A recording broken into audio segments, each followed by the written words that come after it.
இந்த மனம் இருக்கு பார்த்தீங்களா? அந்த மனித மனம் அப்படிங்கிறது எப்ப வேணாலும், எத வேணாலும் நெனைக்கும். இப்போ உங்க ஜாதகத்தில வந்து சந்திரன் கூட குரு சேர்க்கை இருந்தா, அது ஆன்மீக சம்பந்தப்பட்ட விஷயங்கள நெனச்சுக்கிட்டே இருக்கும். மாறாக சந்திரன் கூட ராகு சேர்ந்தா, அது வந்து கடவுள் புக்க படிக்காது, காமசூத்திரம் புக்க படிக்கும். அப்ப சந்திரன் கூட ராகு இருக்கா, அல்லது சந்திரன் கூட கேது இருக்கா அப்படிங்கிறது, அந்த ஜாதகருடைய கொடுப்பினைய பொறுத்தது.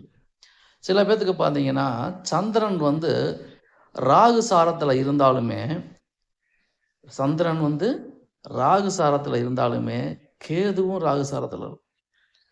இது வந்து ஒரு கொடுப்பனையான விஷயம் சொல்றதா, கொடுமையான விஷயம்னு சொல்றதாங்கிறது தெரியல. அப்போ ஆன்மீக கிரகம், ஆச்சாரமான கிரகம் சொல்லப்படுகின்ற அந்த கேது ராகுவின் சாரத்தில் இருந்தால், சந்திரனும் ராகுவின் சாரத்தில் இருந்தால் என்னகைய பலன் கிடைக்கும் அப்படிங்கிறத நீங்களே முடிவு பண்ணிக்கங்க. இது வந்து கொஞ்சம் டஃப்பான இணைவு தான்.